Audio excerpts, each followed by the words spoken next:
Good morning, student. This is Twinkle Kumar God, and today your class computer for class 10th and 10th section C and D for English medium, and unit second. Your topic is Linux operating system. देखिए student, last class में मैंने आपको थोड़ा सा आपके syllabus के बारे में इंट्रोडक्शन दिया था। आपको बताया था कि आपके सिलेबस में क्या क्या है, फर्स्ट यूनिट में क्या है, सेकंड यूनिट में क्या है, थर्ड में क्या है, फोर्थ में क्या है। और राजकुमार सर ने आपको फर्स्ट यूनिट जो आपकी कंप्लीट करा दी है। मैं जो शुरुआत कर रहा हूँ वो सेकंड यूनिट से कर रहा हूँ।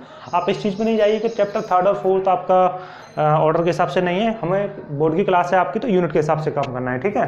तो यूनिट में आपके जो चैप्टर आ रहे हैं वो आ रहे हैं Linux operating system and applications of Linux operating system, यानी कि कुल मिला के ये कि लाइनक्स ओएस पूरा है आपका, ठीक है।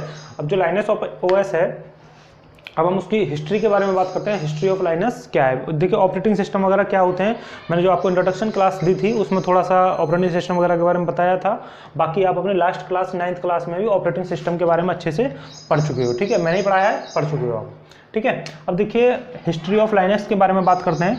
जो लाइनक्स की हिस्ट्री है वो, यानी कि लाइनक्स का डेवलपमेंट कैसे हुआ, क्यों इसकी नीड पड़ी हमको, जो लाइनक्स जैसे सॉफ्टवेयर को ओएस को हमें डेवलप करना पड़ा। देखिए 1980 के समथिंग के आसपास की बात है। माइक्रोसॉफ्ट कंपनी ने एक ऑपरेटिंग सिस्टम बनाया MS DOS, जिसकी फुल फॉर्म है Microsoft disk operating system for PC।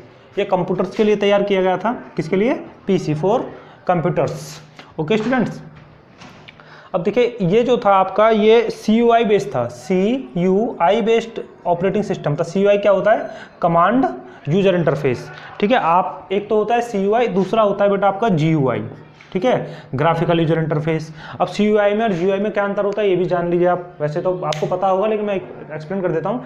CUI command user interface और ग्राफिकल यूजर इंटरफेस, ठीक है। इसको कैरेक्टर यूजर इंटरफेस भी बोल देते हैं, एक ही बात है, दोनों सेम थिंग। लेकिन कमांड यूजर इंटरफेस है जो टेक्निकल इसकी फुल फॉर्म है।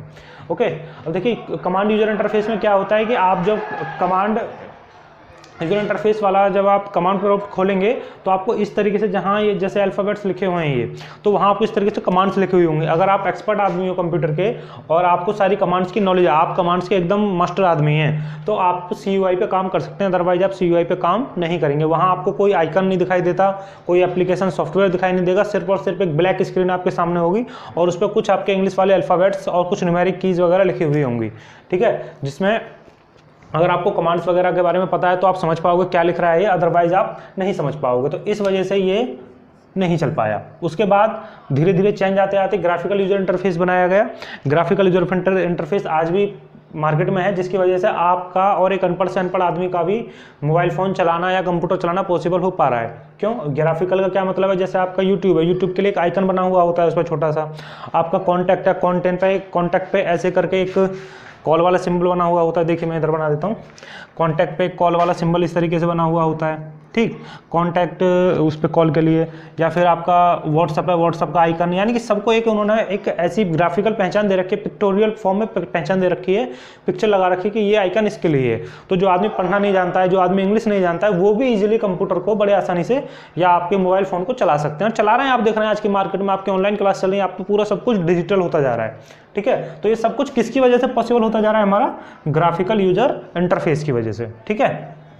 आपका मोबाइल, आपका लैब में लगे हुए कंप्यूटर, आपका लैपटॉप, सब ग्राफिकल यूजर इंटरफेस है, ठीक है। अब इसी बीच आ जाता है, जब ये कमांड बेस्ड ऑपरेटिंग सिस्टम होने की वजह से थोड़ा कम चला, तो इसी बीच एक एप्पल, जो आप भी जानते हो, आईफोन जो होते हैं आपके, ठीक है, इसके iOS भी बोल देते हैं, iOS ऑपरेटिंग सिस्टम। तो आईफोन की जो एप्पल कंपनी है, उन्होंने अपना ऑपरेटिंग सिस्टम बनाया मैक OS, ठीक है, Mac operating system. This operating system is more and more expensive. ये इतना ज़्यादा महंगा था कि एक नॉर्मल आदमी के लिए खरीदना पॉसिबल नहीं था। आज भी यही स्थिति बनी हुई है, लेकिन अपने आप में इसके फीचर्स, क्वालिटी और इसका OS अपने आप में इतना ज़बरदस्त है कि आज भी मार्केट में अपनी इसने बहुत अच्छी जगह बना रखी है। और आप भी देखते हो कि आईफोन जो आपका शुरू होता है वो 28-30 हज़ार रुपये शुरू होता है और उसकी फिर लास्ट तक कोई कीमत नहीं है, ठीक है, जाता है बहुत ऊपर तक। उसके बाद इसके लैपटॉप वगैरह की भी अगर हम बात करते हैं आईफोन के लैपटॉप की, तो वो भी 1.5 से 2 लाख रुपए से शुरुआत होती है अच्छे लैपटॉप की, और वो फिर कितना ऊपर जाए वो आप भी जानते हो, ठीक है। अब देखिए ये सिक्योरिटी के हिसाब से भी वायरस अटैक कम होता है। क्यों? क्योंकि एप्पल्स के अपने खुद के ऐप होते हैं, एप्पल के अपने खुद के ऐप्स वगैरह होते हैं वही इस फ़ोन में सिर्फ सपोर्ट करते हैं, इस ओएस को सपोर्ट करते हैं, अदरवाइज इस ओएस को सपोर्ट नहीं करते हैं। तो इसमें भी कुछ कमियां रही, एक तो एक्सपेंसिव बहुत ज़्यादा हो गया, फिर इसके अपने खुद के सॉफ्टवेयर हो गए, ठीक है, सारे के सारे कुछ पेड रहे कुछ फ्री रहे, अब तो ज़्यादातर फ्री भी मिलते हैं पेड भी मिलते हैं। तो इस वजह से ये कुछ लोग इसको अफोर्ड कर पाए, यानी कि कॉमर्शियल यूज़ के हिसाब से, और बिजनेसमैन जो पैसे वाले लोग थे उन्होंने इसको यूज़ किया। बाकी मार्केट में ज़्यादा अभी जैसा ये चल रहा है ऐसा ही चलता आया शुरू से, यानी कि जो पैसे वाले लोग हैं, जो जिनका बहुत हाई टेक्निकल काम होता है, जो इंजीनियरिंग के स्टूडेंट होते हैं या फिर जो डिज़ाइनिंग वगैरह का काम करते हैं, वो इस पर काम करते हैं एप्पल पे, ठीक है। फैशन डिज़ाइनिंग का काम एप्पल वाले ओएस पे ही होता है, मैक ओएस का यूज करते हैं वो, ठीक है। यहाँ क्वालिटी के साथ कोई कंप्रोमाइज़ नहीं होता है। अब देखिए 1918 के समथिंग आपका एक ऑपरेटिंग सिस्टम आया यूनिक्स। क्या आया? यूनिक्स। अब ये किसके लिए बनाया तो था ये इस हिसाब से कि जो सभी यूज कर पाएँ इसको, लेकिन फॉर मिनी कंप्यूटर। ये अच्छा रिजल्ट किस पे दे पाया? ओनली मिनी कंप्यूटर्स जो होते हैं आपके। और दूसरा अच्छा यूज हुआ इसका कॉमर्शियल यूज में, जो बिजनेसमैन लोग वगैरह होते हैं वो इसको इजीली यूज़ करते हैं और उनके लिए इसका रिजल्ट अच्छा रहा, ठीक है, कॉमर्शियल एप्लीकेशन के उसमें। अब बात फिर वही है कि स्टूडेंट्स को कैसे प्रोवाइड कराया जाए, एक आम आदमी को, मिडिल क्लास मैन को कैसे प्रोवाइड किया जाए, मार्केट में कैसे अच्छे तरीके से लाया जाए। ऊपर से पेड होता था, फ्री नहीं था, ठीक है। तो इस वजह से ये भी नहीं चल पाया। फिर एक साइंटिस्ट हुए, एक डेवलपर हुए, सॉफ्टवेयर डेवलपर, मिस्टर रिचर्ड ने क्या करा, उन्होंने 1984 में GNU नाम से एक ओएस डेवलप किया जो कोई कुछ नहीं था, बस इसकी कॉपी थी, यूनिक्स की कॉपी थी। जैसे आप ओरिजिनल कॉपी होती है आपकी और आप उसकी फोटो स्टेट यानी जीरोक्स करा लेते हो, एक तरीके से फोटो स्टेट थी इस चीज़ की, ठीक है, कॉपी थी। और ये फ्री था मार्केट में, और फ्री होने के साथ साथ कॉपी वर्जन था, ठीक है। तो कहने मतलब in simple ways we can say that GNU is the modification of Unix operating system. Okay students, और देखिए GNU का फुल फॉर्म क्या है? GNU is not Unix. इसका नाम भी इन्होंने ये रखा GNU की फुल फॉर्म है GNU इज नॉट यूनिक्स या GNU नॉट यूनिक्स, ठीक है। कहने का मतलब यूनिक्स का जो एनवायरनमेंट है वो GNU का जो एनवायरनमेंट है वो यूनिक्स जैसा है। GNU environment of GNU is like as Unix but GNU is not Unix. जो ओरिजिनल आपकी कॉपी थी ये वो यूनिक्स, जो ओरिजिनल था आपका वो यूनिक्स था, और उसका जो कॉपीराइट था वो कॉपी वाला जो पोर्शन था वो GNU के नाम से हुआ, ठीक है। अब देखिए आपको भी मैं बता दूं, आप भी चेक कर सकते हो कि आपकी विंडो ओरिजिनल है या फिर कॉपी है। तो देखिए जब आप अपने लैपटॉप की प्रॉपर्टीज़ देखते हैं कि उसमें कितनी GB रैम है, कितना स्टोरेज है, कौन सा आपका OS डला हुआ है, तो वहीं लिखा हुआ आता है ऊपर की तरफ। मैं कभी आपको बता दूंगा, जैसे आपके लैपटॉप की स्क्रीन है ये, तो यहाँ के आपको यहाँ लिखा हुआ देगा @ करके लिखा हुआ होगा कॉपीराइट। अगर वो कॉपीराइट लिखा हुआ है वहाँ, तो वो आपकी कॉपी है विंडो की, ओरिजिनल कॉपी नहीं है। ओरिजिनल कॉपी माइक्रोसॉफ्ट के जो कंपनी है उसके साथ लॉगिन होता है, उसका अकाउंट क्रिएट होता है, वो एकदम ओरिजिनल विंडो होती है। अब जैसे मैं अपने लैपटॉप में चला रहा हूँ तो मेरी जो माइक्रोसॉफ्ट की जो विंडोज़ है वो ओरिजिनल है। अगर आप लैपटॉप लेने जाते हो तो 14 से 15 हज़ार रुपये आपसे OS के ही वसूले जाते हैं, ठीक है। आपके लैपटॉप की कीमत पता चली 20 से 25 हज़ार के बीच में है, लेकिन आपसे 10-12 हज़ार, 14-15 हज़ार रुपये तक ऑपरेटिंग सिस्टम के ही वसूल किए जा रहे हैं। मैंने आपको लास्ट क्लासेज में 9th क्लास में बताया है कि क्या रोल होता है ऑपरेटिंग सिस्टम का पूरा, ठीक है। तो we can say that in simple words GNU is the modification part of Unix. Okay students, अब इसी बीच आ जाता है एक, ये फ्री हो गया, कॉपी वर्जन हो गया यूनिक्स, ठीक है। लेकिन ये जो है ना, सबसे बड़ी दिक्कत ये आई कि ये थोड़ा सीखने सिखाने के हिसाब से सही रहा, लेकिन कॉमर्शियल यूज़ में ये नहीं चल पाया, कॉमर्शियल यूज़ में अच्छे से नहीं चल पाया। और थोड़ा सा जो इंजीनियरिंग लाइन के स्टूडेंट्स होते हैं, डिजाइनिंग वाले स्टूडेंट्स जो होते हैं, जो फैशन डिजाइनिंग वगैरह का काम करते हैं, जो फैशन डिजाइनिंग वगैरह करते हैं, उनके लिए भी ये ज़्यादा अच्छा रिजल्ट नहीं दे पा रहा था, ठीक है। फिर और सबसे मेन दिक्कत तो कॉमर्शियल यूज़ में आ रही थी इसकी वजह से, ठीक है। उसके बाद उसी बीच आ जाता है एक मिनिक्स नाम से ऑपरेटिंग सिस्टम आता है, जिसको बनाया था मिस्टर एंड्रू ने ये ऑपरेटिंग सिस्टम डेवलप किया, डेवलपर थे ये। और इसका सबसे अच्छा था कि a simplest version of Unix for PC।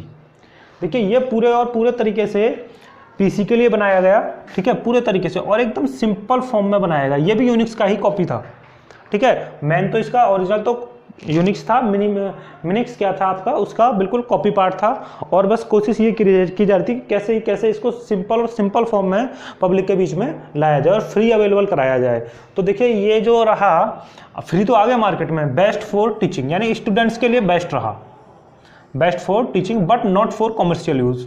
फिर दिक्कत वहीं आ गई कि बिजनेसमैन लोग, जो बड़ी बड़ी कंपनियां चलती हैं, एमएनसी जो चलती हैं, आपकी मल्टीनेशनल कंपनीज जो चलती हैं, वहाँ ये दिक्कत आई कि कॉमर्शियल यूज़ के लिए ये प्रॉपर रिजल्ट नहीं दे पाया। अब इसी बीच फिर एक अच्छे से अच्छे ऑपरेटिंग सिस्टम की ज़रूरत होने लगी हमें, और वो 1991 में लाइनस टोरवल्ड्स नाम से एक स्टूडेंट थे, ये कंप्यूटर साइंस यूनिवर्सिटी ऑफ हिलेस्की है, उसके स्टूडेंट थे ये आई थिंक सेकेंड ईयर में थे, ये कंप्यूटर साइंस के स्टूडेंट थे। सेकेंड ईयर में इन्होंने लाइनस नाम का ऑपरेटिंग सिस्टम डेवलप कर दिया, ठीक है, 1991 में। अब देखिए लाइनस की प्रॉपर्टीज वगैरह क्या है, सब कुछ बताऊंगा, पहले थोड़ा इसके बारे में सुनिए। लाइनस जो इसके डेवलपर थे उनका नाम, और यूनिक्स, क्योंकि जितनी भी ये कहानी चल रही थी, ये तो एमएस डोस था, ये तो कमांड प्रॉम्प्ट वाला था, तो ये तो यहीं इसका मैटर खत्म हो गया। यहाँ से आपका ग्राफिकल वगैरह, ग्राफिकल यहाँ से भी शुरू नहीं हुआ, यहाँ से थोड़ा सा सुधार हो रहा था, कहने का मतलब कोड्स को थोड़ा चेंज किया गया था, ठीक है, अल्फान्यूमेरिक कीज वगैरह में आ गए थे, कहने का मतलब कोड्स जैसे इसमें क्या चेंजेस हुए थे मैं बता रहा हूँ आपको।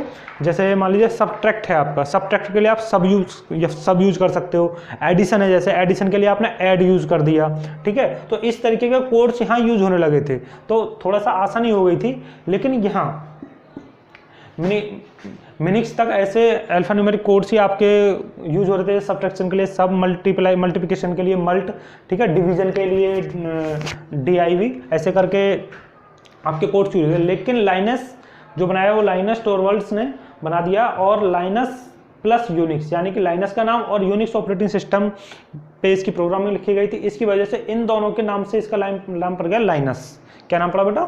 लाइनस, ठीक है। और उसके बाद इसके कुछ फीचर, जैसे ये ओपन सोर्स है, ओपन सोर्स जो इसका सॉफ्टवेयर है वो ओपन सोर्स है एंड फ्री है। ओपन सोर्स क्या होता है अभी बताऊंगा। ये पीसी में भी काम करता है, मिनी कंप्यूटर्स में भी काम किया इसने, और सुपर कंप्यूटर्स में भी इसने काम किया, और भी जो आपके कंप्यूटर्स के टाइप्स होते हैं सब पे काम कर रहा था ये। बेस्ट फॉर कॉमर्शियल यूज के लिए एक वरदान साबित हुआ ये, ठीक है। It is the worship for commercial use, ठीक है। एंड फर्स्ट वर्जन कई बार पूछ लिया जाता है ऑब्जेक्टिव क्वेश्चन में कि फर्स्ट वर्जन लाइनस का क्या था। फर्स्ट वर्जन ये था लाइनस 0.0.1। ओके स्टूडेंट्स, अब बात करते हैं ओपन सोर्स क्या होता है। देखिए ऐसा ऑपरेटिंग सिस्टम जिसको हम अपनी तरीके से मॉडिफिकेशन कर सकते हैं, अपनी ज़रूरत के हिसाब से। अब यहाँ यूनिक्स की बात करें, Unix is not open source, GNU is open source, Minix and other Minix are GNU and Minix are open source operating systems, okay। तो ओपन सोर्स था, आप अपनी ज़रूरत के हिसाब से भी इसमें चेंजेस वगैरह कर सकते हैं। अब देखिए ये 1991 में आया और आज भी मार्केट में आप ये समझिए कि लगभग 98% काम, जितनी भी बड़ी बड़ी कंपनियां, छोटी कंपनी की बात नहीं करता हूं मैं, जितनी भी बड़ी बड़ी कंपनियां हैं, MNCs हैं, वो सारी की सारी लाइनस ऑपरेटिंग सिस्टम पे ही काम कर रही हैं। इसमें कुछ ऐसे फीचर्स हैं जिसकी वजह से आज भी इसने मार्केट में अपनी छाप बना रखी है। पहला क्या है, एक तो ये वायरस फ्री होता है, इस पर कोई वायरस अटैक नहीं कर सकता। 99.9% इस पर कोई वायरस अटैक नहीं करेगा। ऊपर से ओपन सोर्स है, फ्री भी है, पेड भी है इसके। अभी जब हम आगे पढ़ेंगे और भी इसके ऑपरेटिंग सिस्टम्स के बारे में पढ़ेंगे, कौन कौन से ऑपरेटिंग सिस्टम हैं इसके, जैसे उबंटू है, ठीक है, लाइनस के ही नाम से और 2-3 वर्जन है इसके, तो मैं उनके बारे में बताऊंगा आपको क्या क्या है उनमें डिफरेंस है, ठीक है। और सारे कंप्यूटर्स के लिए best for commercial use, students भी इसको यूज़ करते हैं, और आज के टाइम में आप भी देख रहे हैं कि MNC कंपनीज वगैरह में सबसे ज़्यादा यही यूज हो रहा है, ठीक है। अगर आप सब सिंपल वर्ड्स में बात करें, यहाँ से इसको यहाँ कोलेट करें, तो अगर बात करते हैं बेटा, तो जो यूनिक्स आपका ऑपरेटिंग सिस्टम था, ये तो था आपका कौन सा, CUI बेस, ठीक है।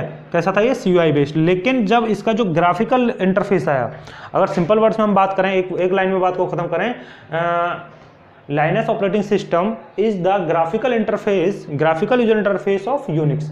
यानी कि यहाँ आप कमांड प्रॉम्प्ट यूज कर रहे थे इसको चलाने के लिए, लेकिन यहाँ आपका क्या हो गया, GUI बेस हो गया। कैसा हो गया, GUI बेस। एक लाइन में बात खत्म करें तो यही है कि यूनिक्स में और लाइनस में क्या अंतर है। लाइनस में और यूनिक्स में कोई अंतर नहीं है, वो छोटे मोटे जो इंटरनल इसके सॉफ्टवेयर को डेवलपमेंट करने में चेंजेस हुए वो एक अलग मैटर है। लेकिन अगर सिंपल बात करें, यूनिक्स आपका कमांड यूजर इंटरफेस था, और यूनिक्स को जब ग्राफिकल यूजर इंटरफेस बनाया गया उसी का नाम पड़ा lines, okay.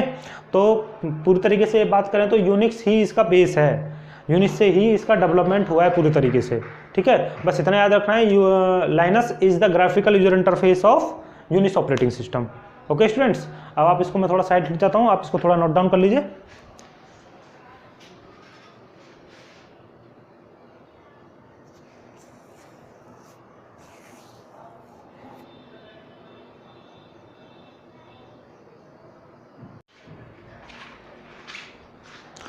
Good morning students, this is twinkle Kumar and your computer class for 10th D. देखिए मैं आपको लास्ट क्लास में आपको मैंने लाइनक्स की हिस्ट्री के बारे में और लाइनक्स का डेवलपमेंट कैसे हुआ, क्यों जरूरत पड़ी हमें उसको, इस सब की चीज़ के बारे में मैंने आपको बताया था स्टूडेंट्स।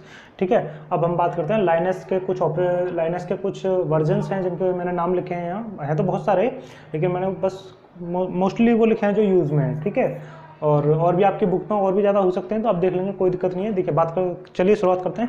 देखिए स्टूडेंट, लाइनस ओएस है आपका, मैंने आपको बता दिया है, लाइनस ऑपरेटिंग सिस्टम है। इसके कुछ वर्जन्स हैं जो मार्केट में है। पहला है Ubuntu, Red Hat, Linux Mint, Fedora, Debian, CentOS. ठीक है, देखिए रेड हैट भी काफ़ी पुराना है, ये तब से चल रहा है, यानी जब मैं 6th 7th 8th क्लास में जब मैंने कंप्यूटर पढ़ा था तो हमको रेड हैट ही चलाना सिखाया गया था। ठीक है, लाइनस ऑपरेटिंग सिस्टम पे हमको रेड हैट ही पूरा सिखाया गया था, और यहाँ थोड़े बहुत चेंजेस होते हैं, वो मैं चेंजेस लिखने क्या क्या अंतर होते हैं। ठीक है, अब उबंटू है, और उबंटू आज भी चल रहा है। अगर जैसे मैं बात करता हूँ, मैंने देखा है जो बुलंदशहर की कोर्ट है, वहाँ जितना भी वर्क ऑनलाइन होता है वो सारा का सारा उबंटू लाइनस ऑपरेटिंग सिस्टम पे होता है। ठीक है, और रेड हैट मैंने अपना बचपन में सीखा है, और उबंटू जो है आपका, वो आपका पूरा का पूरा जो बुलंदशहर में कचहरी है उसमें पूरा का पूरा जो काम हो रहा है ऑनलाइन, वो उबंटू ओएस ऑपरेटिंग सिस्टम पे हो रहा है। बाकी ये लाइनस मिंट, फेडोरा वगैरह बाकी और सब यूजेस होते हैं। ठीक है, कंपनी वगैरह इन्हें यूज़ कर रही हैं, और आपके और भी बहुत सारे इसके वर्जन्स हैं मार्केट में अवेलेबल, आप देख लोगे, मैंने कुछ के नाम लिख दिए हैं। अब देखिए स्टूडेंट, कुछ थोड़ा सा बेसिक डिफरेंस मैं आपको बताता हूँ। जब आप लाइनस ऑपरेटिंग सिस्टम चलाओगे और विंडोज़ ऑपरेटिंग सिस्टम चलाओगे तो आपको क्या थोड़े बहुत चेंजेस मिल सकते हैं। ठीक है, देखिए लाइनस ऑपरेटिंग सिस्टम में जो आपको माई कंप्यूटर के नाम से आइकन मिलता है, जिस पे आप अपने डायरेक्टरीज वगैरह, अपने फोल्डर्स वगैरह देखते हो, अपने हार्ड डिस्क वगैरह में जाते हो, तो आपको window XP, window 7, window Vista वगैरह में आपको ये दिखाई देगा। ठीक है, लेकिन अब जो विंडो 10, 8 वगैरह जो आ रही हैं, मोस्टली 8 में, ये आपको दिस पीसी के नाम से मिलेगा। लेकिन अगर इसी चीज़ को हम वापस इसमें देखते हैं, किसमें, कंप्यूटर में, तो सर इसमें लाइनस ऑपरेटिंग सिस्टम में ये आपको किस नाम से मिलेगा, कंप्यूटर के नाम से, ओनली कंप्यूटर। ओके स्टूडेंट्स, एक सेकंड।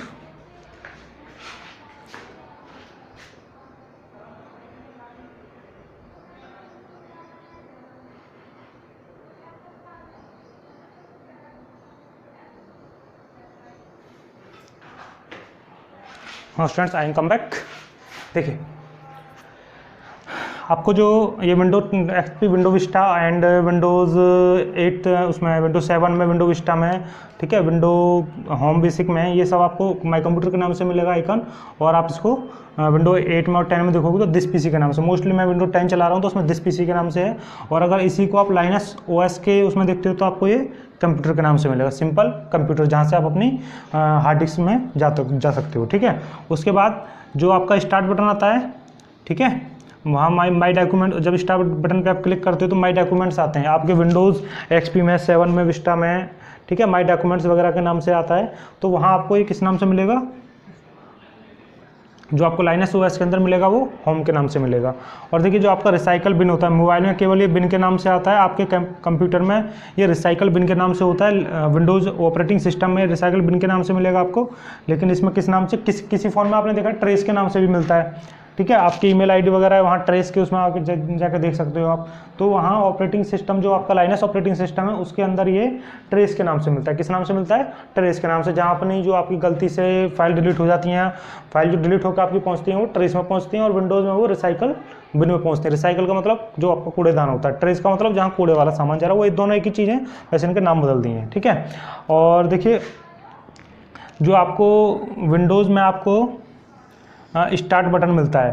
ठीक है, स्टार्ट मेन्यू बटन, जिसको आप स्टार्ट बटन बोलते हो, विंडोज स्टार्ट मेन्यू जो होता है, और इसमें आपको एप्लीकेशन मेन्यू के नाम से मिलेगा। किस नाम से, एप्लीकेशंस मेन्यू के नाम से मिलेगा।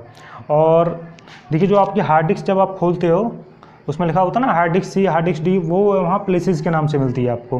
तो ये मैंने छोटे छोटे से वो बताए हैं डिफरेंस। अब जैसे यहाँ ये आपका विंडोज़ स्टार्ट बटन है ना, यहाँ एप्लीकेशंस के नाम से मिलेगा। अगर आप इसमें देखते हो, रेड हैट में देखते हो, तो रेड कलर की आपको कैप लगी हुई मिलेगी। यहाँ आपको इस तरीके से एक सर्कल सा बना हुआ होता है, उसमें 4 कलर ऐसे बने हुए होते हैं। ठीक है, वो इस तरीके से मिलता है आपको इसमें विंडोज़ में। तो थोड़े छोटे से यहाँ बेसिक डिफरेंस मैंने आपको बताए हैं इनके इन्वायरमेंट के बारे में।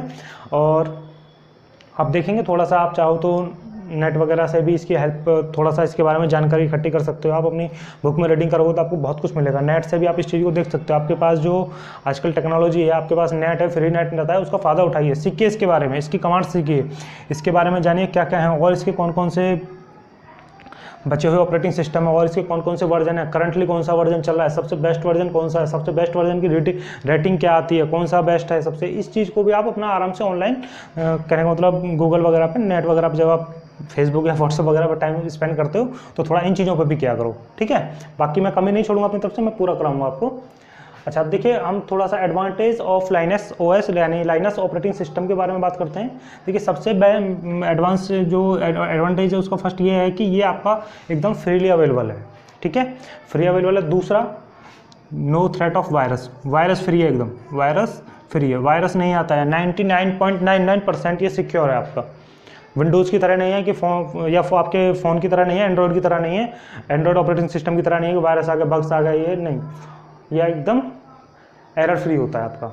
Update all softwares with minimum fudge.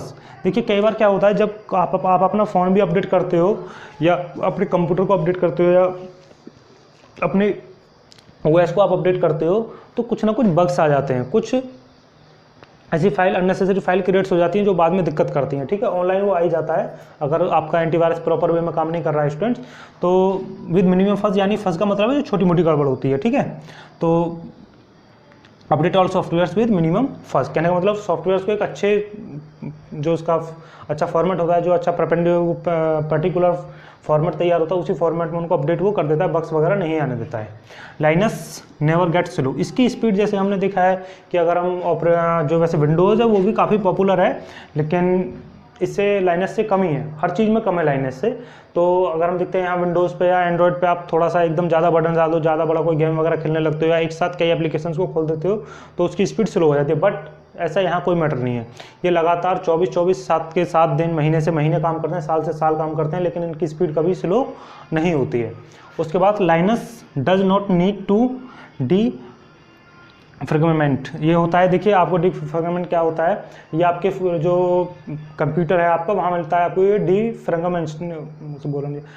Fragmentation के नाम से मिलता है। इसका मतलब होता है, देखिए आपकी जो आपने क्या करा, मान लीजिए आपके फ़ोन में 500 GB डाटा है, ठीक है, आपने 400 GB डाटा भर रखा है उसका।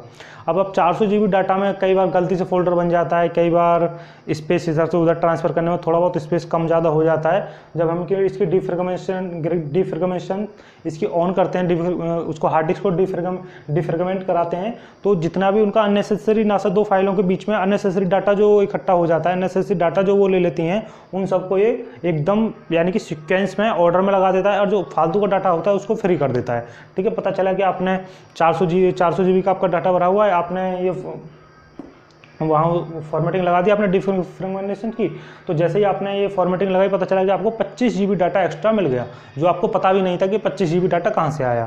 तो लाइनस में ऐसा करने की जरूरत नहीं है, वो ऑलरेडी इस चीज़ को करता रहता है। जो आपके अननेसेसरी फाइल्स हैं, अननेसेसरी डाटा है, वो उसको बिल्कुल अपनी तरफ से ख़त्म करता रहता है, और इसी वजह से यहाँ वायरस बग्स वगैरह कम आते हैं, ठीक है। और एकदम उसकी फिर जब बग्स वगैरह कम आएंगी तो इसकी स्पीड अच्छी रहेगी, स्लो तो होगा ही नहीं, ठीक है। तो ये देखिए यहाँ से फालतू की फाइल क्रिएट नहीं होंगी, वायरस नहीं आएगा। जब वायरस नहीं आएगा तो आपका लैपटॉप या पीसी आपका अच्छा काम करेगा। Linux can even run on oldest hardware, देखिए जो आपका कोई भी पुराना से पुराना कंप्यूटर है, जैसे आजकल के बारे में अगर हम बात करते हैं तो आपके जो कंप्यूटर्स आ रहे हैं, जैसे लैपटॉप आ रहे हैं आपके, इंटेल का आप ऑपरेटिंग सिस्टम लेते हो तो उसमें i5, i8, i10 तक भी आ रहा है, बहुत बड़ा वर्जन आ रहा है। लेकिन आप चाहो तो पुराने जो P4 वगैरह हैं, P3 वगैरह, जो आपके आज से 20 साल पुराने कंप्यूटर भी हैं, अगर उस पर भी आप लाइनस को चलाते हो तो ये वहाँ चल जाता है। क्यों? क्योंकि इसकी शुरुआती 1991 में हुई थी, ठीक है, 1991 में हुई थी, और आप इसको आराम से किसी भी पुराने से पुराने कंप्यूटर पे आप अगर चलाओगे तो ये सपोर्ट करते हो। विंडोज़ के केस में ऐसा नहीं है, अगर आप विंडोज़ 10 को किसी नए किसी पुराने कंप्यूटर में इंस्टॉल करते हो तो वो चलेगी नहीं, वहाँ विंडो XP या विंडो 7 वगैरह ही आपकी चल सकते हैं। लेकिन यहाँ ऐसा कुछ नहीं है, इसके नए से नए वर्जन को पुराने में चला दीजिए, 99.99% वो चलेगा ही चलेगा, ठीक है। बस कुछ ड्राइवर्स हो सकते हैं जो उसको सपोर्ट ना करें, लेकिन वो बहुत ना के बराबर है, वो ड्राइवर्स पे आपको इजीली मिल जाएंगे, चल जाएगा आपका, ठीक है। अब उसके बाद Linux system are extremely stable, ये देखिए इसकी स्टेबिलिटी के बारे में तो कोई शक की बात है ही नहीं। स्टेबल जब ये सारे काम इसमें अच्छे होंगे, जब इसमें वायरस नहीं आएगा, कभी स्लो नहीं होगा, फालतू की फाइल इकट्ठा नहीं करेगा, फालतू की फाइल्स को अपने आप ही रिमूव करता रहेगा, तो स्टेबिलिटी अपने आप ही बन जाएगी। कहने का मतलब लॉन्ग टाइम तक ये एक अच्छा रिजल्ट देता रहेगा। और जब ये इसमें वायरस नहीं होगा, थ्रेड्स नहीं होंगे, ठीक है, स्लो नहीं होगा और फालतू की डिफ्रेगमेंटेशन होता रहेगा टाइम पे सेल्फी, कोई फालतू की फाइल क्रिएट नहीं होगी, तो और ये सब स्टेबिलिटी होगी, तो सीधी सी बात है कि Linux is faster than Windows. Last में कंक्लूजन निकलता है कि इसी वजह, इन सब एडवांटेज की वजह से, इन सब प्रॉपर्टीज़ की वजह से ही लाइनस जो है वो विंडोज से कैसा है, फास्टर है। ओके स्टूडेंट्स, अब देखिए ये मैं आपको थोड़ा की पॉइंट्स लिखा रहा हूँ धीरे धीरे, वो क्वेश्चन आंसर आपको अलग कराए जाएंगे, तो इनको आप अपनी कॉपी में नोट डाउन कर लिया करें, जिससे कि आपको चैप्टर की थ्योरी भी क्लियर हो जाए, आपके एक तरीके से छोटे से नोट्स भी प्रिपेयर हो जाएंगे। और एक की पॉइंट्स हैं, अगर कोई भी आप टॉपिक पढ़ना चाह रहे हो तो देखिए की पॉइंट्स मैंने खूब अच्छे से लिखे हैं, आप इनको अपनी कॉपी में प्लीज़ नोट डाउन करते रहिए और अपना काम डेली करते रहिए। वीडियो अगर एक बार में समझ में नहीं आती है तो आप 2 बार 3 बार भी देख सकते हैं, क्योंकि मैं अपनी तरफ से पूरी कोशिश करता हूं कि आपका कोई भी यहाँ पे कोई ऐसी क्वेरी ना बचे जो आपको मुझसे पूछनी पड़े, या ऐसी कोई भी प्रॉब्लम ना बचे जो आपको मेरे साथ शेयर करनी पड़े। ठीक है, मैं अपनी तरफ से पूरी कोशिश करता हूँ। उसके बावजूद भी अगर आपके सामने कोई प्रॉब्लम आती है, कोई बात समझ में नहीं आती, तो आपको मेरा पर्सनल नंबर सभी स्टूडेंट्स के पास है, आप मुझे कॉल करके या मैसेज करके इन्फॉर्म कर सकते हो और मैं आपकी उस प्रॉब्लम को जल्द से जल्द सॉर्ट आउट करने की कोशिश करूंगा। ठीक है स्टूडेंट, बस आप इस वीडियो को एक बार में अगर बात क्लियर नहीं होती है तो दोबारा देखिए, मैं कहता हूँ 101% बात क्लियर हो जाएगी, और नोट डाउन करते रहिए। ठीक है, टाइम से अपने काम को पूरा रखिए और अपने घरों में रहिए, सेफ रहिए, stay your home and safe एम। Okay, thank you students.